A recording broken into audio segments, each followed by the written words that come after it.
Nessa manhã, irmãos, eu quero compartilhar com vocês o terceiro episódio dessa minissérie que nós fizemos aqui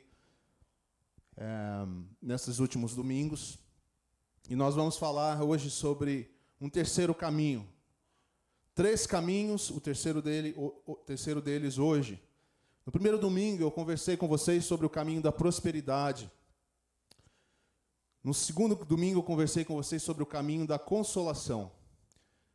Se o caminho da prosperidade ele aponta para a nossa vida uma necessidade da gente andar com Deus de verdade, abandonar o caminho dos ímpios, abandonar o conselho do mundo, abandonar a forma do mundo de entender a vida e capturar a mente de Deus para a nossa vida, nós temos também o caminho da consolação, que nos aponta para a necessidade de preparar esse caminho do Senhor, criar e formar na nossa vida formas e momentos de nós sermos recebendo o Senhor na nossa vida, vamos dizer assim, na nossa analogia, de sermos alcançados pela pessoa de Deus, na pessoa de Cristo.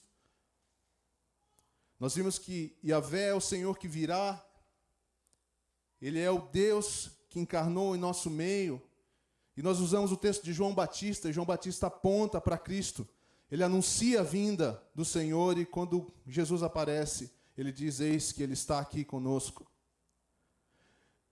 Agora vejam que interessante, ainda no texto da semana passada, nós podemos ver que João Batista, ao anunciar as boas novas e anunciar, profetizar, usando o texto de Isaías sobre preparar o caminho do Senhor, aquele que vai aplanar os montes, colocar as coisas em ordem, aquele que é a revelação do próprio Deus, que trará a glória de Deus com salvação.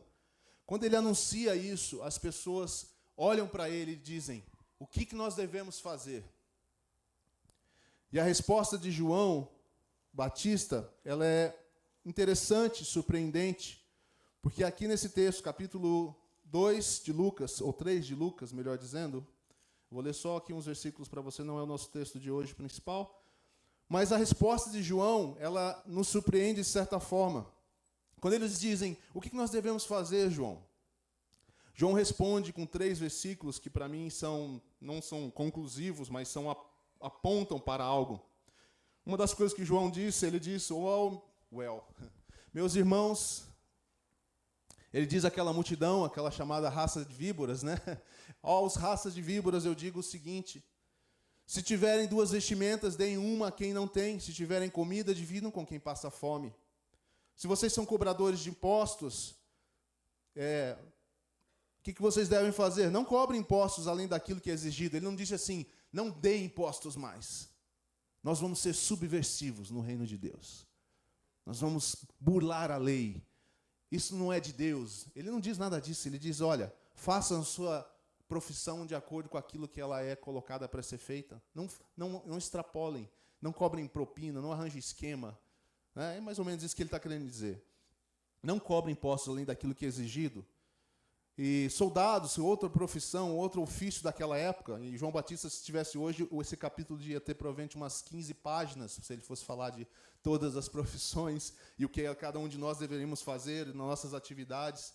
Ele diz para os soldados, não pratiquem extorsão, não façam acusações falsas, contentem-se com o seu salário, etc, etc. Ou seja, ele traz uma série de instruções que nos apontam para o nosso terceiro caminho, que eu estou chamando de o caminho da generosidade e justiça. 3 caminhos. O primeiro caminho fala de prosperidade, se afastar do caminho dos ímpios. Aí você pode dizer, bom, se eu tenho que me afastar do caminho dos ímpios, então você está querendo dizer que eu não devo mais me relacionar com ninguém. E viver somente com os santos. Viver só no meio da igreja. Aliás, boa ideia, vamos comprar um terreno bem afastado e vamos construir uma vila para nós.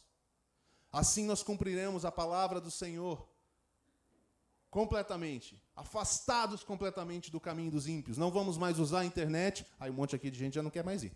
Aí nós vamos para lá, nós vamos desconectar da nossa vida, nós vamos nos afastar de tudo e viver fechados nesse lugar. É isso que o Senhor está falando? Não, não é isso que o Senhor está falando.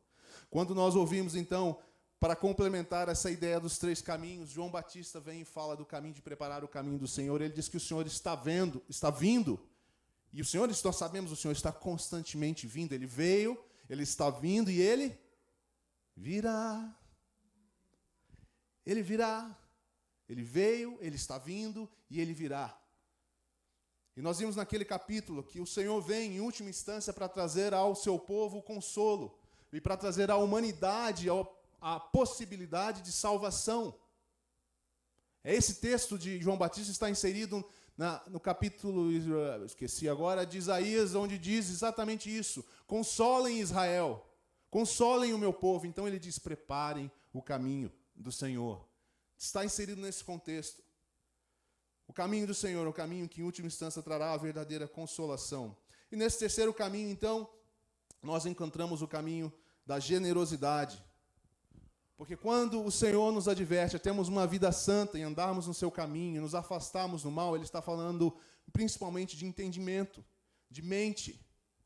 De nós sabemos qual é a mente de Deus e qual é a mente do secular, ou a mente do mundo, ou a mente distante de Deus.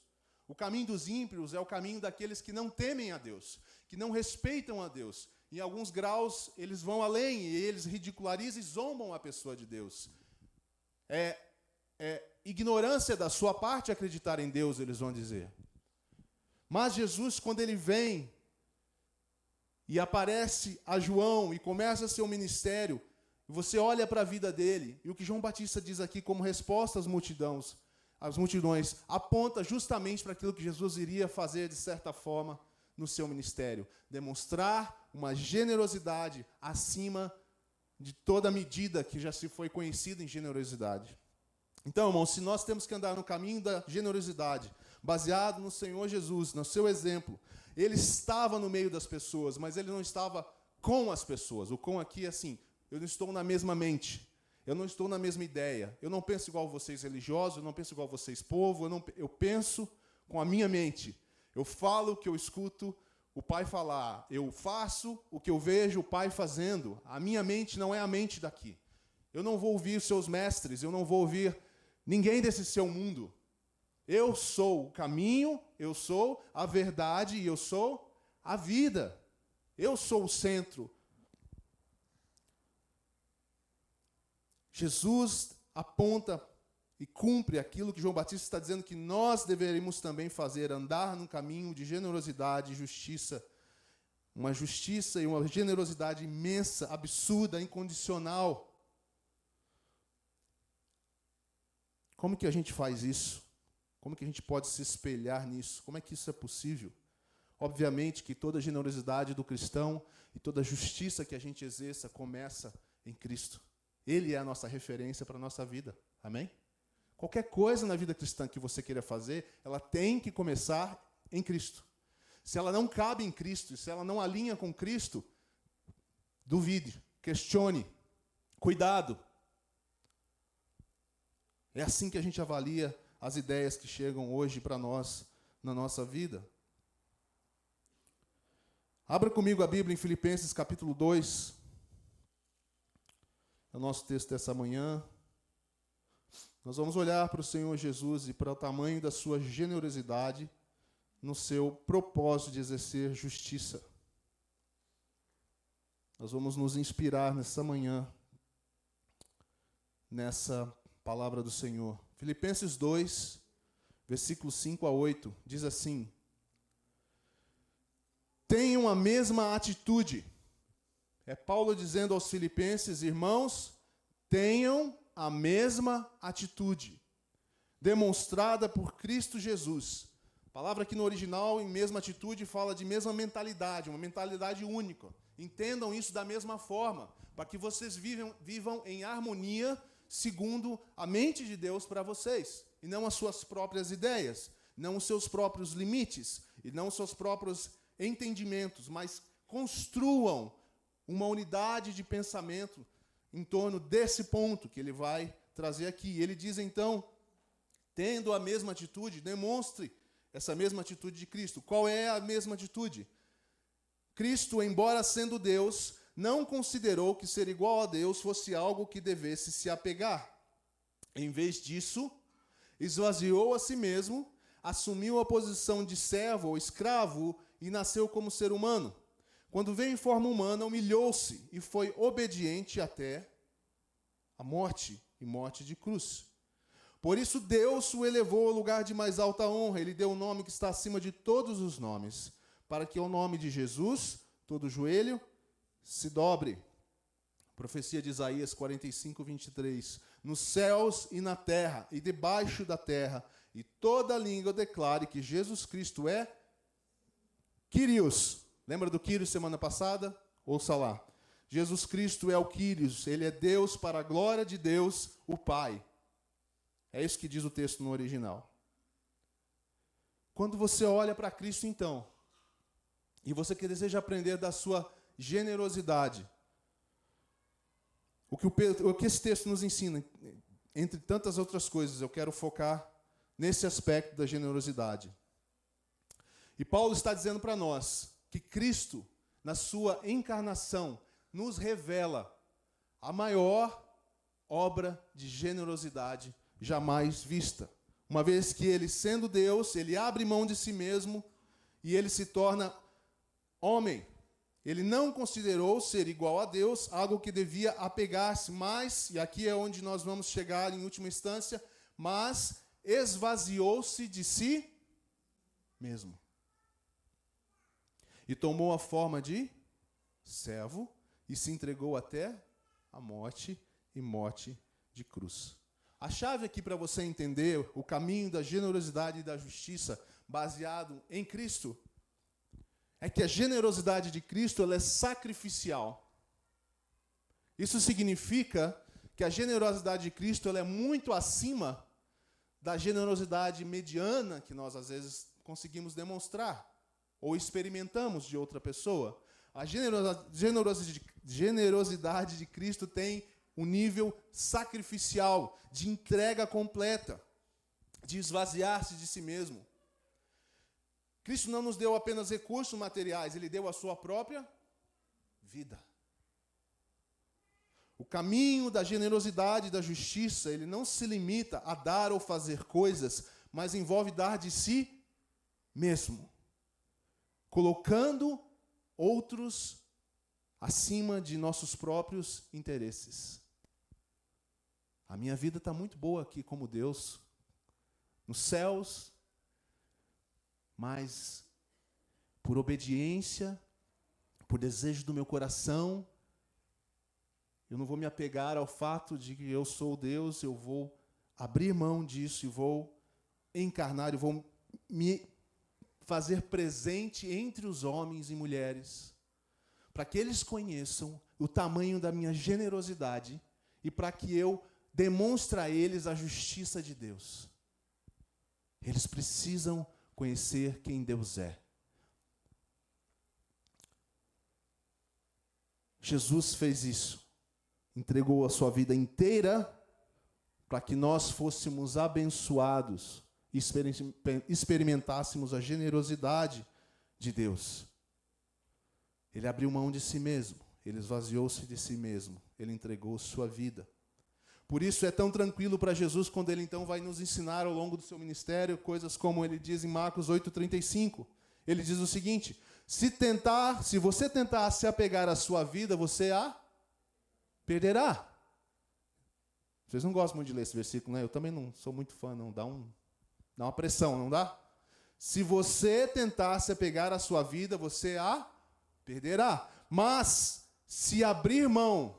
Está vendo a referência similar com o texto de Paulo? Então, quando Paulo fala de Cristo, ele está falando daquilo que ele aprendeu de Cristo, daquilo que o Espírito Santo está inspirando ele a dizer, e no fim das contas, é também as palavras do nosso Senhor. Se você tentar se apegar à sua vida, você a perderá, mas se abrir mão de sua vida, como? Por minha causa e por causa das boas novas, você a salvará. 3 coisas importantes aqui nesse pequeno texto. Abrir mão, não é abrir mão por qualquer razão, não é abrir mão para que você se sinta melhor, não é abrir mão porque você quer ser bem visto, não é por qualquer outro motivo. Abrir mão da sua vida por causa de Cristo. Perdendo tudo por amor e com alegria, dono dos meus dias. É isso. Por minha causa. Jesus diz, por minha causa. E por causa das boas novas, meio que dá para a gente ver ele fazendo, digamos assim, uma conexão com o que João disse. Quando João anuncia as boas novas, ele diz, prepare o caminho do Senhor, ele é a salvação de Deus. Quando as pessoas perguntam o que nós fazemos, ele diz, ajam com generosidade e justiça. E Jesus está dizendo, e João termina dizendo, essas são as boas novas. Um Senhor que vem, o Deus do universo que vem e permite que você conheça a bondade, você conheça a generosidade e se torne um semelhante a Ele em bondade, em generosidade. Como? Aprendendo a negar a si mesmo, esvaziar-se de si, tendo os outros como mais importantes do que você.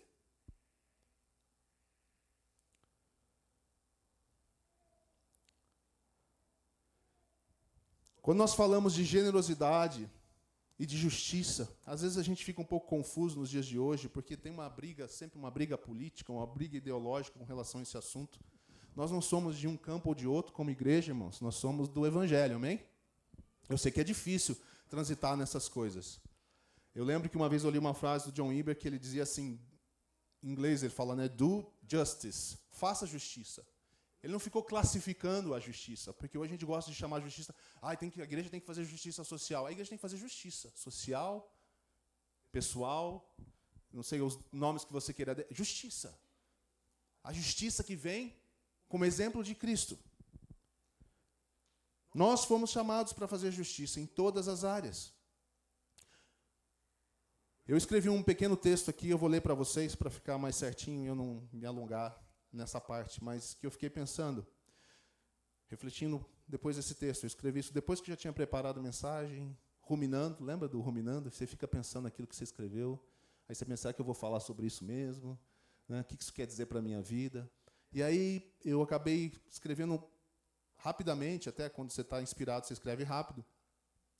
Queria ler para vocês. O caminho da generosidade é um caminho para além dos sistemas humanos.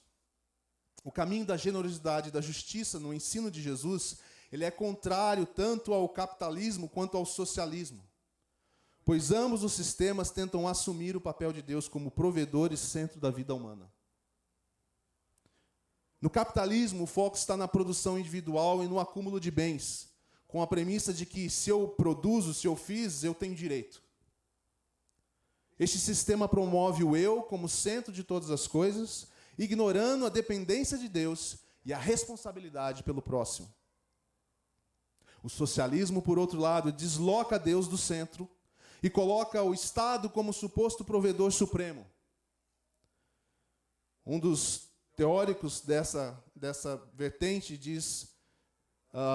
entendeu que se a religião era o ópio do povo, muito bem, então vamos substituir o ópio do povo por um outro ópio, uma outra divindade, o Estado, que se torna então responsável pela provisão e cuidado.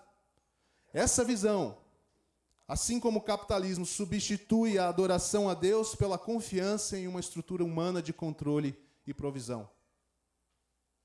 Faz sentido?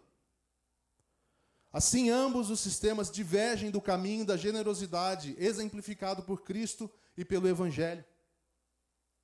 Enquanto um idolatra o eu e o outro idolatra o Estado Salvador, o cristianismo verdadeiro coloca Cristo como único centro e Senhor. Como seguidores de Jesus, somos chamados a sermos sábios, usando os sistemas humanos com discernimento, sem permitir que eles comprometam a ética e o caráter do reino de Deus, que são, em resumo, as palavras de João Batista, quando ele responde àquelas pessoas.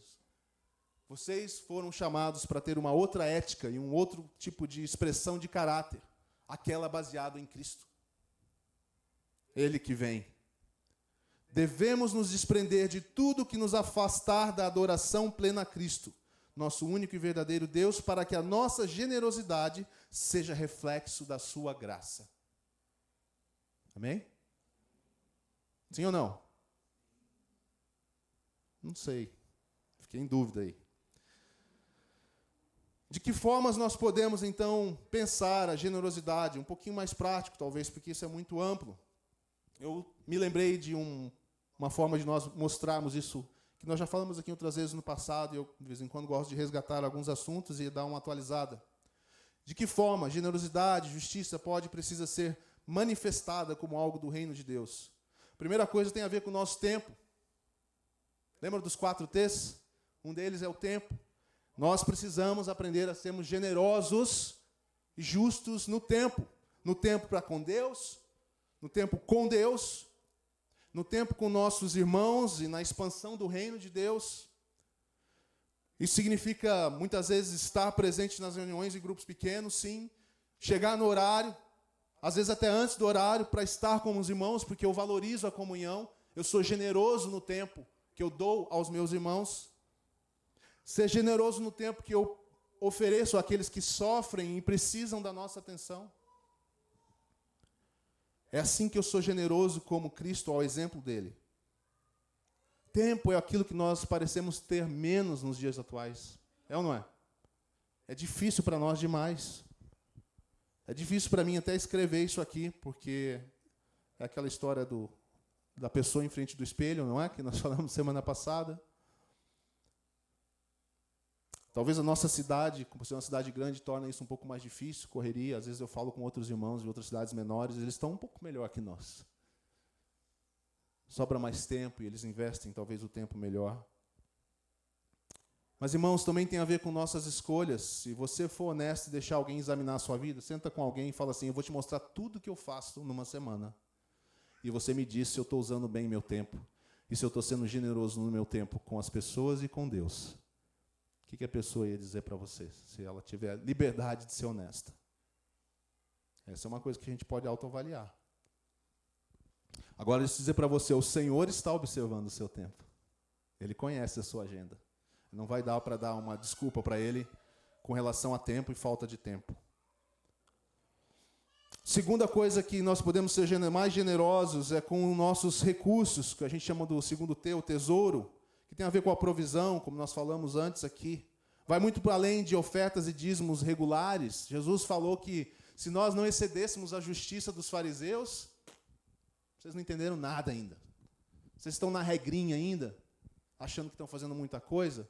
Esses caras aqui que eu vivo criticando, eles cumprem toda a lei. Vocês que me conhecem e que entendem que eu vim do Pai, e que eu abri mão da minha vida, que eu esvaziei de mim mesmo, e que eu estou vindo para ser servo e não servido. E se vocês não entenderem isso e serem generosos naquilo que vocês têm, vocês não entenderam ainda completamente o que é o Evangelho. É isso que Jesus diz nesse texto. Ser generosos com nossos recursos. Ser generoso na confiança de que Deus é meu provedor, e eu não preciso ficar desesperado com enriquecer e como ser o cara mais bem-sucedido na minha área. Ser generoso no entendimento de que Deus é maior e é o meu maior tesouro. Ser generoso na ideia de suprir necessidades de outros com a prosperidade que Deus me dá. E aqui isso vale para todos. Tem uma frase atribuída a São Francisco de Assis, que ninguém sabe se foi mesmo. Se tem um cara que ganha frase de graça, é São Francisco de Assis, viu? Direto, a gente acha isso. Se você vai questionar direitinho, ele falou isso mesmo? Aí a pessoa já fica em dúvida. Não sei, alguém me contou. Mas tem uma frase muito boa aqui dele, que diz assim, ninguém é tão pobre que não possa oferecer nada, e ninguém é tão rico que não tenha nada para receber. Profundo, né? Efésios 4:28, Paulo diz, quem é ladrão para de roubar, em vez disso trabalhe e use as mãos para fazer o bem, e assim ajudará generosamente os necessitados. Usar os seus tesouros, aquilo que você produz, de forma generosa. O terceiro T é o talento, a capacidade nas nossas mãos, ser generoso no servir aos outros, aos que sofrem, aos que têm necessidades. Aqui não é o servir apenas entregando um dinheiro, é servir mesmo.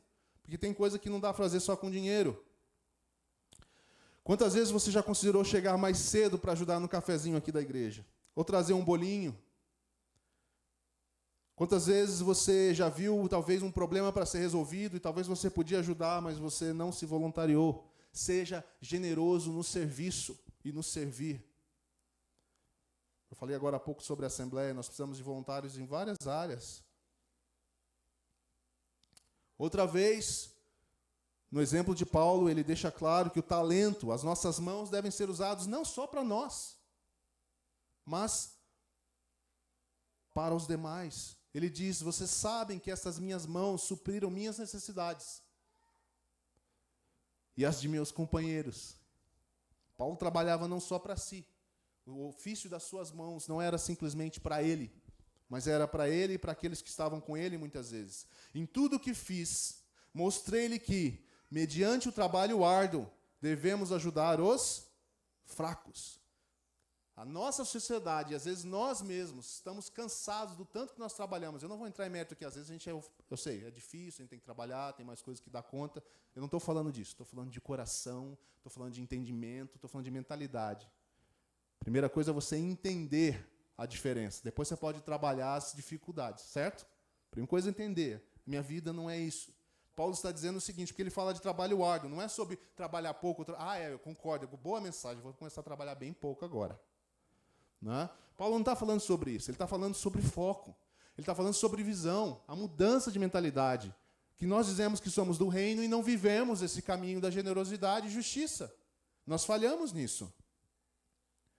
Mostrei-lhes o quanto, mediante trabalho árduo, devemos ajudar os fracos, lembrando as palavras do próprio Senhor Jesus, que disse: a maior felicidade em dar do que receber. Atos 20. O quarto T, testemunho.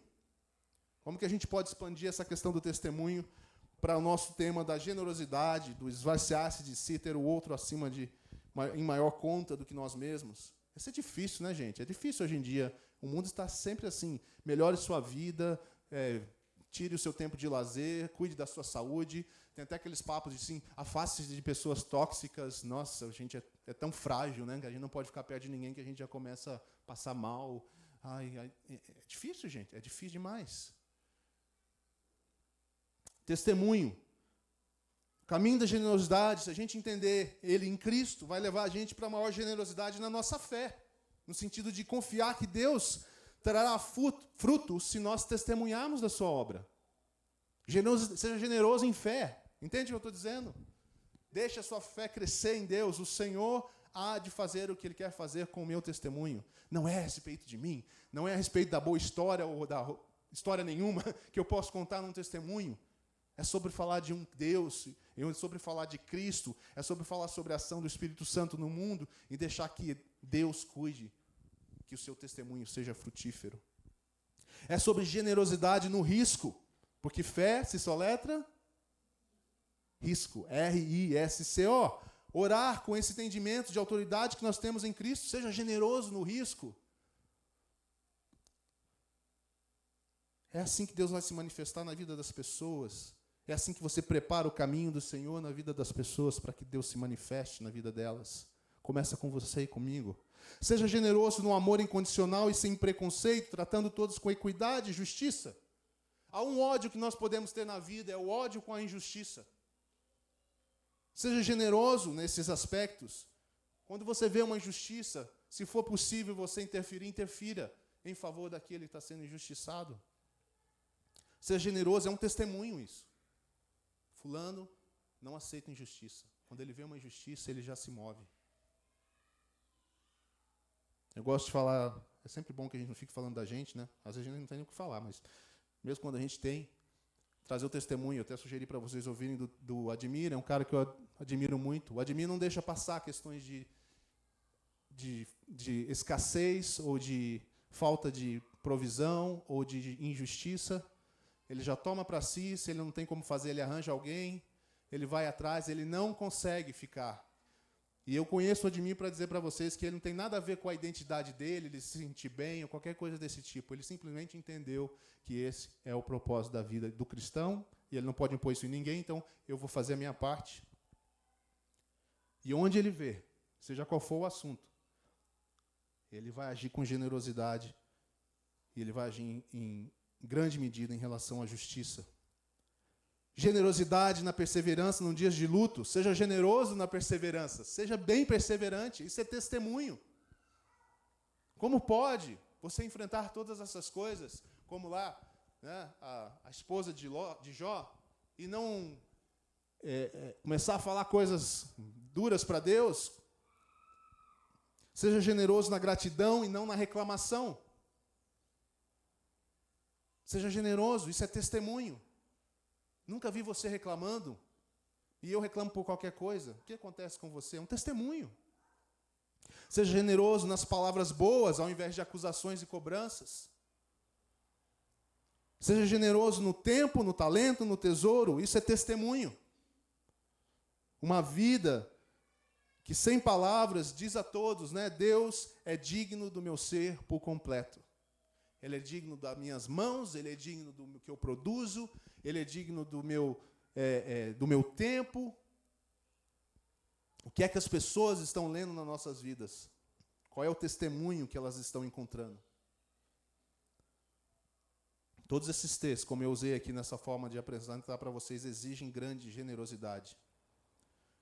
E ela só é possível numa vida com Deus. Ela só é possível quando você abandona o caminho dos ímpios, aceita e vive o caminho de Deus, da prosperidade segundo Deus. Que significa andar com Deus, meditar na sua palavra, estar imerso em Deus. Mas isso não te isola do mundo, isso te coloca no mundo com uma outra mentalidade em favor dos outros e preparando o caminho de Deus, tanto na sua vida como dos outros, expressando generosidade e justiça. Expressar generosidade e justiça sempre tem um tom de parece que eu estou perdendo alguma coisa. Porque eu vou perder um pouco do meu tempo, não é? Eu vou perder um pouco do meu tesouro, eu vou perder um pouco do tempo que eu podia fazer uma coisa para mim, vou botar minhas mãos para fazer em favor do outro. E para dar testemunho, muitas vezes eu tenho que levar a sério a minha vida com Deus, porque eu queria ir para uma direção, eu queria estar aqui praguejando e reclamando, mas eu vou agir de outra maneira. Eu queria também estar criticando e condenando a pessoa e destruindo junto com todo mundo, mas eu não vou fazer isso. Todas as coisas implicam um sentimento de perda, que o Evangelho e o Senhor Jesus chamam de negar a si mesmo. Aqui no texto de Filipenses, um pouquinho antes, eu acho que é aqui que ele diz. Deixa eu ver se eu acho aqui. Eu falei isso aqui durante a mensagem, né? Um pouquinho antes do texto que nós lemos, no versículo 3 diz: não sejam egoístas, nem tentem impressionar ninguém. Sejam humildes e considerem os outros mais importantes que vocês. Não procurem os próprios interesses, mas preocupem-se também com os interesses alheios. De novo, eu vou citar aqui a música, que está sendo muito útil. Providência de Deus nesse momento. Perdendo tudo por amor e com alegria. Dono dos meus dias. É o resumo da vida cristã conforme a orientação do próprio Senhor Jesus e conforme o seu exemplo. O qual, não existindo, como ele diz aqui, igual não considerou ser igual a Deus, fosse algo que devesse se apegar. A mesma coisa que Paulo falou para nós, não se apeguem. A mesma coisa que o próprio Senhor Jesus disse. Aquele que tentar se apegar à sua vida, a perderá.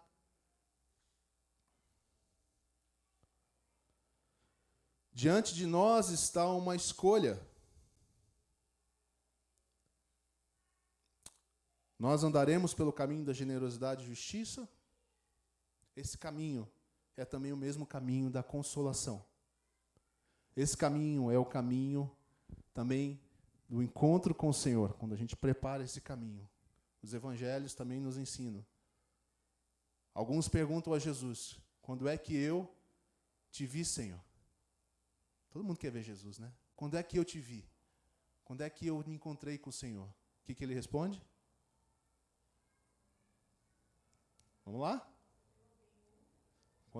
As palavras de João, está tudo conectado, gente. Não tem gap, não tem buraco nas Escrituras. Quando você esteve com aquele que estava necessitado, você serviu a mim também. Quando você cuidou daquele que precisava, você estava comigo. Assim você me encontrou. Talvez soe como uma coisa meio misteriosa para vocês, mas a gente tem que aprender a andar de obediência. Donos dos meus dias. Uma outra pessoa disse uma vez: aprender a ter vida no culto e culto na vida. Guarde essa frase.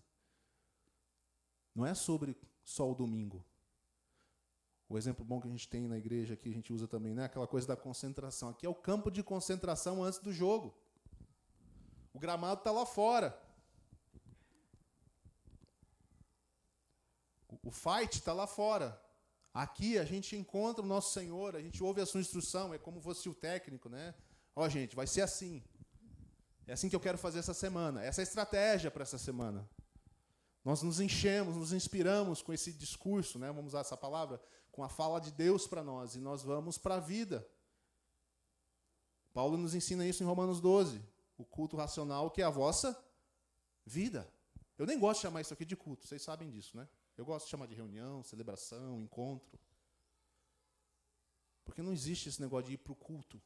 A sua vida tem que ser um culto.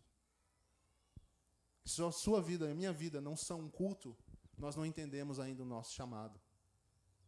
Ser cristão não é algo que você veste quando você entra aqui, pega uma capinha e entra. Ou a roupinha de domingo que você põe, né? Se fosse o caso, agora eu estou crente. É culto, é vida no culto. A vida de Deus, o seu Espírito falando a nós, a sua palavra nos inspirando.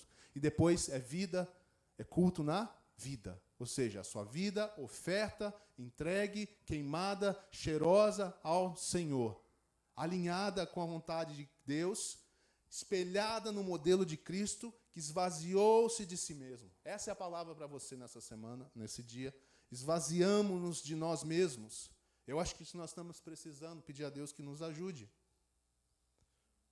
Como que Deus vai encontrar espaço em nós, se nossas agendas estão cheias, se as nossas mentes estão tomadas? Com algumas pessoas é a agenda que está cheia, com outras é a mente. Elas estão sempre ocupadas com outras ideias, outros pensamentos, vontades, eu não sei. Sabe assim, mente cheia? Algumas estão com as duas coisas. No meu caso é mais esse aqui.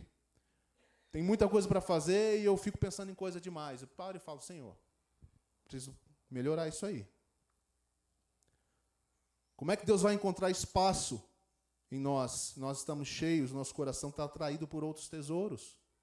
Qual é o tesouro? Qual é o tesouro que você está buscando? Qual é o alvo da sua vida? O que você está querendo conquistar? Avalia isso. Não tem problema você ter planos. A palavra diz que nós temos que ter planos, mas ela diz também que a gente traz ela para o Senhor, porque Ele que dá a resposta, né? Ele que dá a direção, se você está indo no caminho certo ou não. Nem tudo que parece do Senhor ou que tem a ver com o Senhor é de fato do Senhor. Efésios nos ensina que Deus nos chamou, nos transportou do reino das trevas para o reino da sua luz, para que nós andássemos nas obras que Ele de antemão preparou para nós.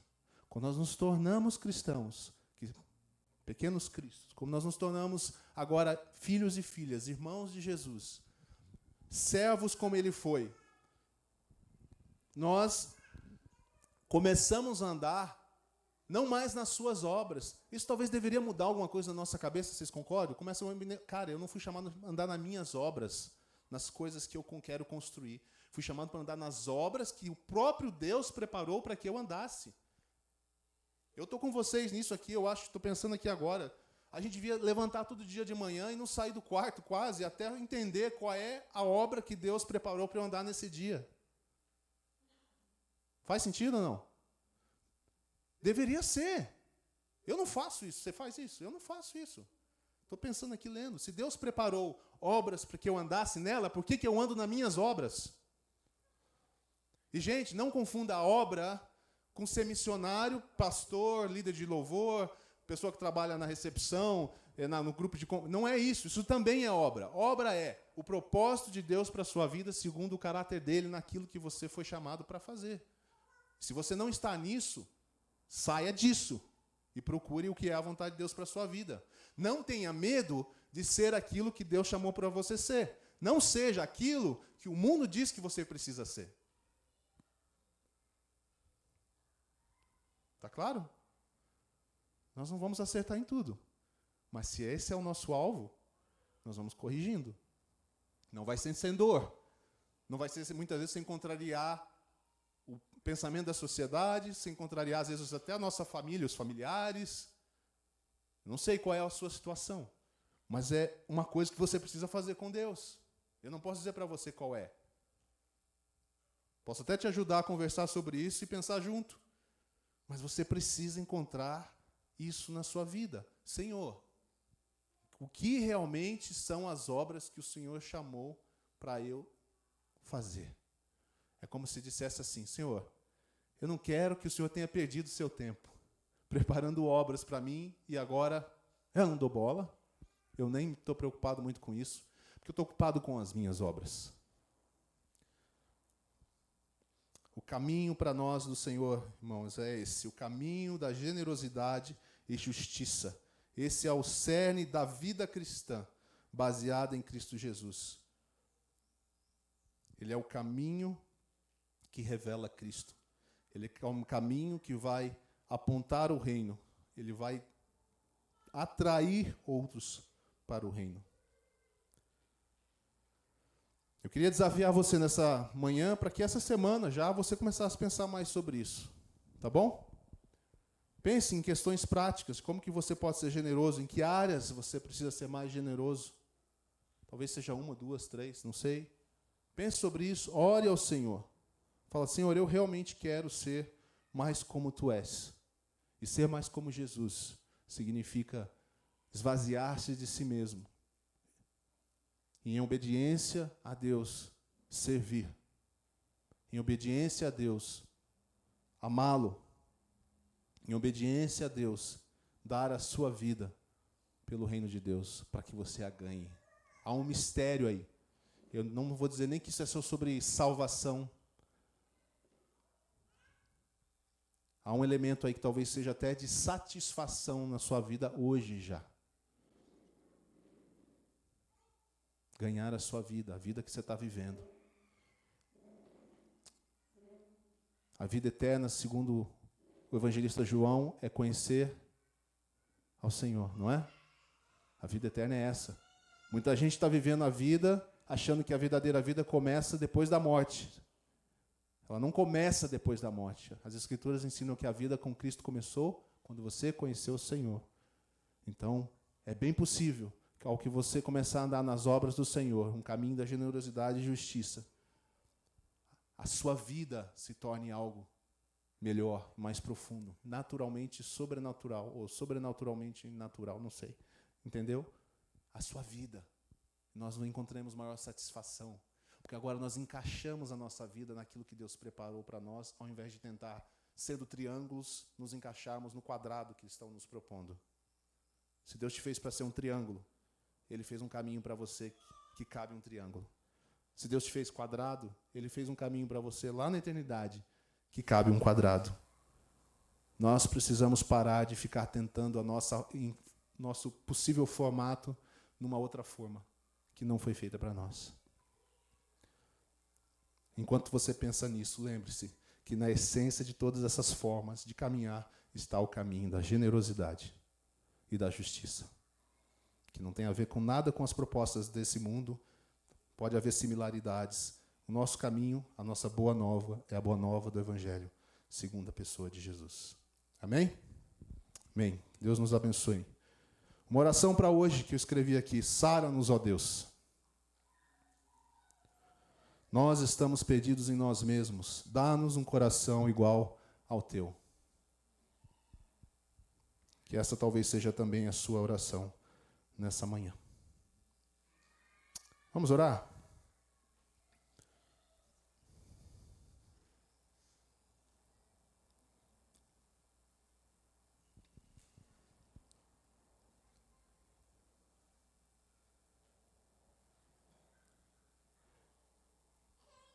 Espírito Santo, obrigado pela tua presença aqui.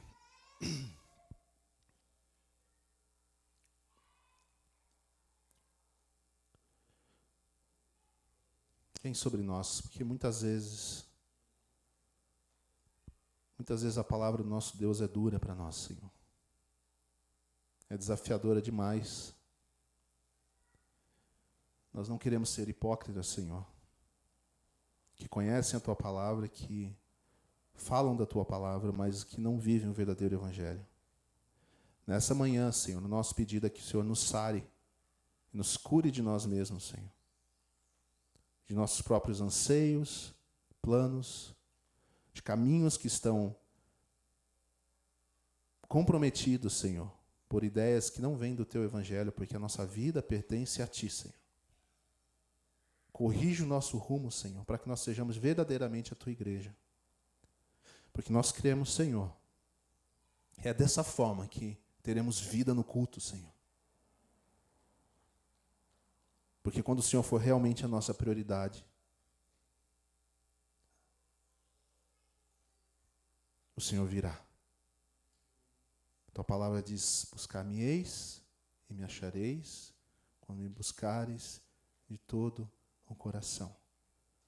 Quando o Senhor for realmente a nossa prioridade, o Senhor virá. Faz isso em nós, Senhor, para que também haja culto na vida. Que em todos os nossos aspectos das nossas vidas, Senhor, tempo, tesouro, talento, tudo que nós fazemos, pensamos, expressamos, espelhe o teu reino, Senhor. Espelhe a tua maneira de pensar. Espelhe o teu amor, espelhe a tua generosidade, a tua justiça. Ajuda-nos, Senhor, com as nossas palavras muitas vezes duras, sem amor. Ajuda-nos, Senhor, com a nossa contínua reclamação e murmuração às vezes, Senhor. Ajuda-nos, Senhor, quando nós exageramos na dose, esquecendo que quem provê todas as coisas é o Senhor. Ajuda-nos, Senhor. Nessa manhã nós voltamos para a tua palavra, Senhor. E nós fazemos a pergunta que a multidão fez: o que nós devemos fazer? E nós sabemos agora o que é que o Senhor espera de nós. Eu oro, Senhor, nessa manhã, para que essa igreja seja conhecida pela generosidade e pela justiça, Senhor.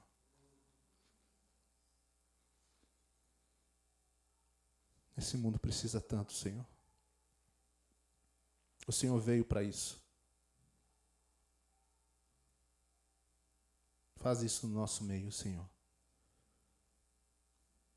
Constrói isso, Senhor, nesse grupo. Não deixe que essa palavra caia em nome de Jesus em terra pedregosa, espinhuda, espinhenta ou cheia de mato, Senhor. Prepara a terra do nosso coração, Senhor, para que ela floresça. E mude e transforme a expressão dessa comunidade, em nome de Jesus. E todos aqueles que concordam, digam amém. Amém. Amém. Deus abençoe você. Obrigado por estar conosco. Se há alguém necessitando de oração, nós queremos orar com você como sempre. Não saia sem receber oração e sem contar com a ação de Deus na sua vida através da igreja, tá bom? Obrigado.